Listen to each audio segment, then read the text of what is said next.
बता दें कि हरियाणा के मुख्यमंत्री मनोहर लाल ने सीएम की विशेष संवाद कार्यक्रम के तहत प्रदेश के अलग अलग योजनाओं के लाभार्थियों से संवाद किया।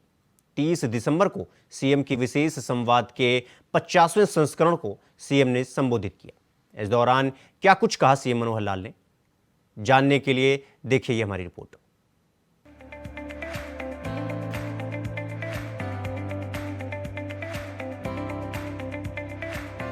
हरियाणा के मुख्यमंत्री मनोहर लाल ने सीएम के विशेष संवाद कार्यक्रम के तहत प्रदेश की अलग अलग योजनाओं के लाभार्थियों से संवाद किया।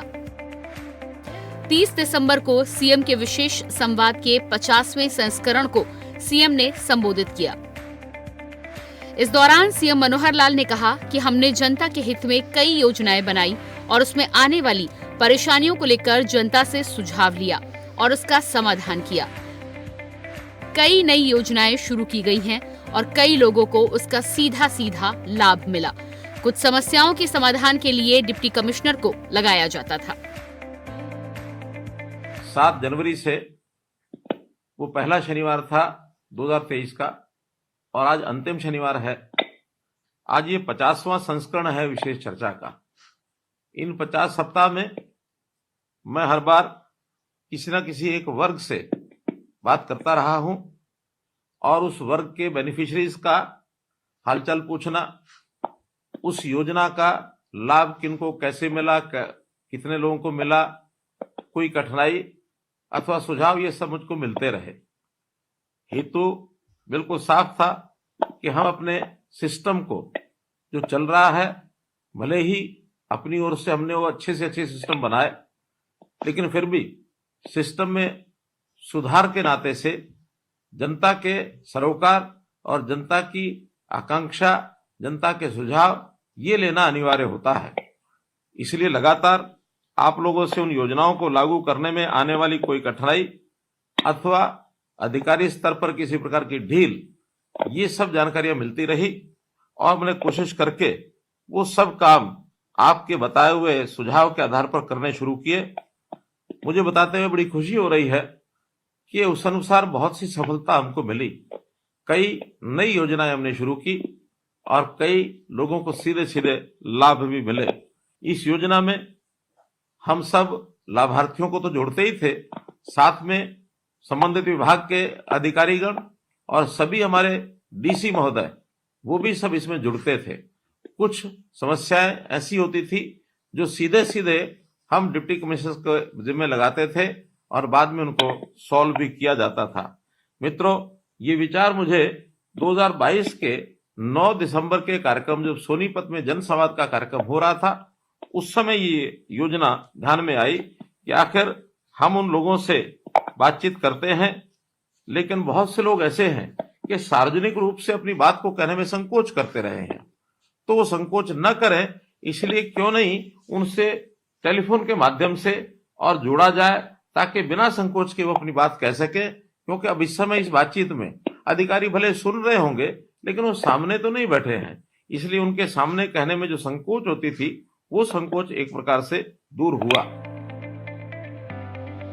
वहीं इस दौरान सीएम मनोहर लाल ने हरियाणा की बात कार्यक्रम की भी जानकारी दी।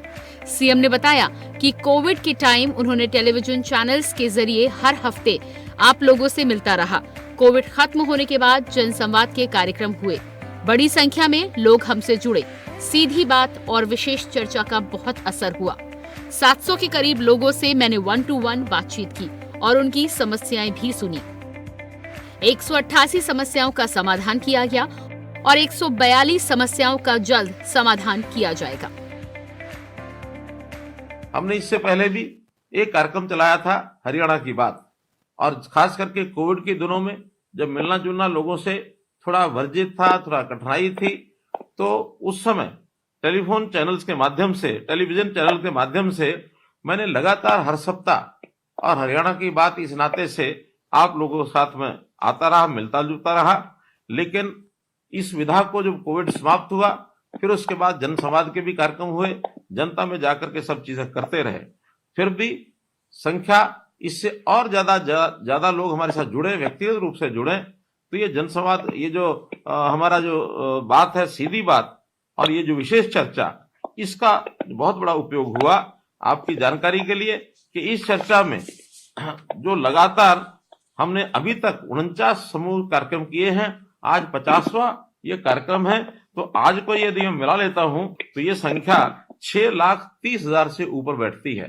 तो 6,30,000 लोगों से टेलीफोन पर सीधी बातचीत करना और उसमें लगभग 750 लोगों को लाभार्थियों से मैं सीधी 1-to-1 बात भी कर चुका हूं।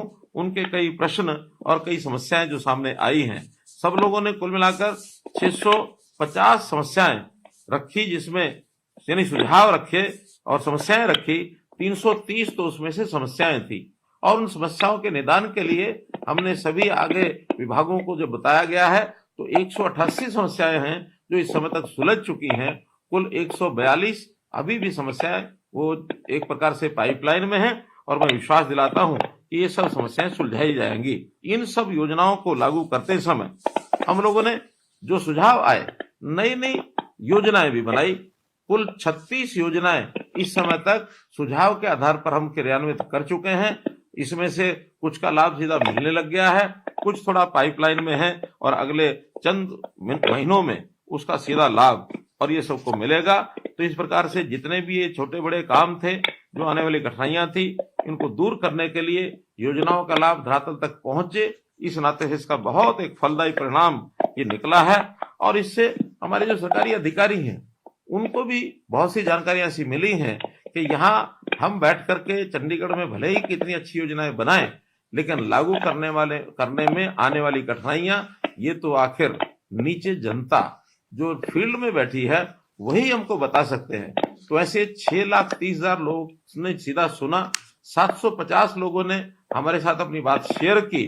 तो इन बातों को लेकर के हमारी अधिकारियों को भी बहुत बड़ा लाभ हुआ इसका भी, और एक प्रकार से सारे सिस्टम को ठीक करने के अंदर जो मॉनिटरिंग करनी थी उस मॉनिटरिंग को करके हम उसका फॉलोअप भी लेते हैं। उस फॉलोअप में जो है लाभ मिला है।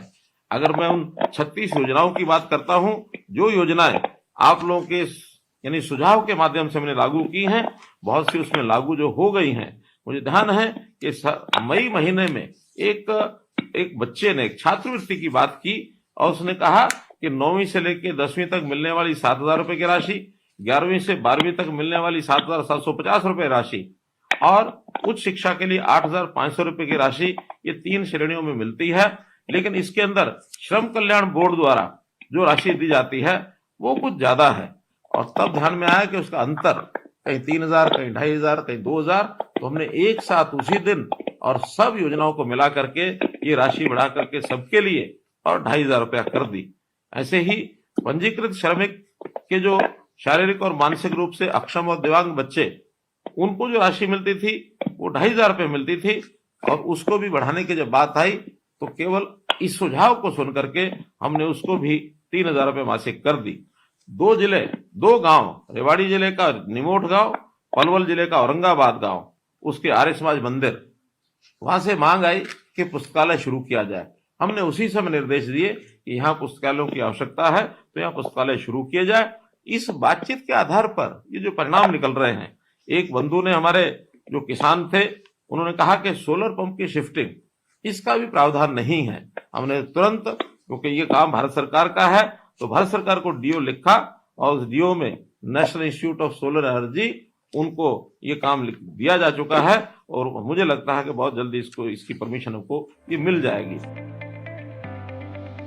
हरियाणा के युवाओं को सारी सुविधाएं देने के लिए हरियाणा की मनोहर लाल सरकार जी जान से जुटी है और पूरी मेहनत से काम कर रही है, जिस कारण प्रदेश की जनता को योजनाओं का लाभ मिल रहा है और जनता मनोहर राज में अमन चैन की जिंदगी जी रही है। Bureau report, India voice.